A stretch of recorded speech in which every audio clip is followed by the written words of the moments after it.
अच्छा, जब मैं गीता जी का अध्ययन करता हूं तो मैं देखता हूं कि भगवान बार बार अर्जुन को इसी दिशा में ले जा रहे हैं। भगवान दो विकल्प देते हैं हर बार अर्जुन को। एक विकल्प तो भगवान ने 18वें अध्याय में जाकर दिया।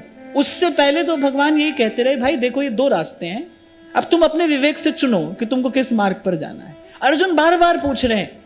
अर्जुन ने तो पहले ही कह दिया, कार्पण्य दोषोपहत स्वभाव, मैं तो पहले ही कार्पण्य के दोष से ग्रसित हो गया हूं, मैं तो आपकी शरण में आया हूं, आप मुझे कोई एक रास्ता बता दीजिए, मुझे किस पर चलना है। पर भगवान ऐसा नहीं करते। भगवान बार बार दो मार्ग दे रहे हैं। भगवान कह रहे देखो ये भी मार्ग है, ये भी मार्ग है, अब तुमको जिस पर चलना हो चलो। ये सबकी कहानी है। पग पग पर जीवन में दो मार्ग आएंगे। मैं तो कहता हूं हर सांस सांस में दो विकल्प आपके सामने हैं। इसी ये आती जाती सांस से विषय का चिंतन कर लो, और इसी आती जाती सांस से आप भजन भी कर सकते हो। दो ही विकल्प हैं आपके सामने। नहीं विवेक होगा तो ये अमूल्य अवसर अपने ही हाथ से आप गंवा दोगे। विवेक होगा तो जीवन का निर्माण हो जाएगा। कल विराम के क्षणों में यही कहा ना मैंने कि भाई अपने मित्र भी आप ही हो, अपने शत्रु भी आप ही हो, पर ध्यान रखना शत्रुता करना खेल है।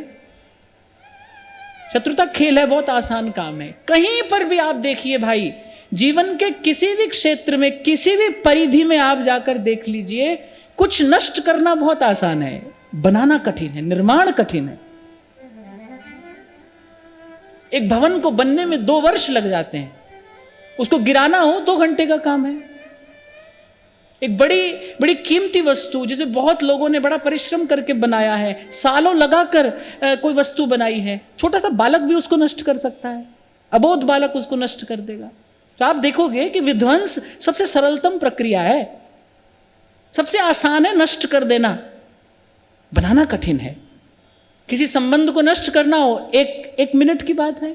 संबंध को निभाने में जीवन लगाना पड़ता है, क्या क्या नहीं सहना पड़ता है, दुख उठाना पड़ता है, कष्ट सहना पड़ता है, तब जाकर संबंध निभता है। तो आइए, आपका चयन है, आप स्वतंत्र हो, और भगवान ने स्वतंत्रता दी है जीव को। कर्मण्येवाधिकारस्ते, भाई तेरा अधिकार है, तू चुन तुझे अपने लिए क्या मार्ग चुनना है। वो तो बड़ी देर के बाद जब लगे रहे अर्जुन पीछे, जो मैं आपसे बार बार कहता हूं ना, भाई पीछे पड़े रहो ठाकुर जी के, पल्ला पकड़े रहो ठाकुर जी का, कहो प्रभु से बार बार, जी ही विधिनाथ हो ही हित मोरा। अरे आप व्यवहार में ही देख लो ना, ऐसे कोई आरा गहरा आपको आकर कहते भाई हम तो आपके सहारे हैं, आप कहोगे भाई हमारे सहारे क्यों, जाओ अपना काम करो। किसी की जिम्मेदारी, किसी का उत्तरदायित्व व्यक्ति सोच समझकर अपने हाथ में लेता है ना। जब देखता है भाई सच में हमारा है, अब हमने इसको स्वीकार कर लिया है, तभी तो उसकी जिम्मेदारी आप लेते हो। किसी से अपनत्व होता है तभी तो उसका उत्तरदायित्व लिया जाता है। ऐसे झूठे झूठे भगवान से सब कह रहे हैं तमेव सर्वम मम देव देव, मंदिर से बाहर आते हैं जूते के लिए लड़ने लगते हैं, तो सभी तो कह रहे हैं। जैसे भगवान नहीं लेते किसी का उत्तरदायित्व अपने सर पे, वो तो कह रहे हैं भाई हमने एक तुम्हारे लिए व्यवस्था कर दी है, एक बढ़िया अरेंजमेंट करके तुमको दे दिया है, कर्म प्रधान विश्व करी राखा, अरे जो जस करे सो तस फल चाखा, करो और भरो, तुम्हारे लिए व्यवस्था कर दी है। बड़ी देर के बाद जब पीछे लगे रहे अर्जुन, बार बार कह रहे हैं कि प्रभु नहीं, मैं अयोग्य हूं, मैं नहीं जानता हूं। जी ही विधिनाथ हो ही हित मोरा, करऊं सुबेगी दास मैं तोरा, करहूं सुबेगी दास मैं तो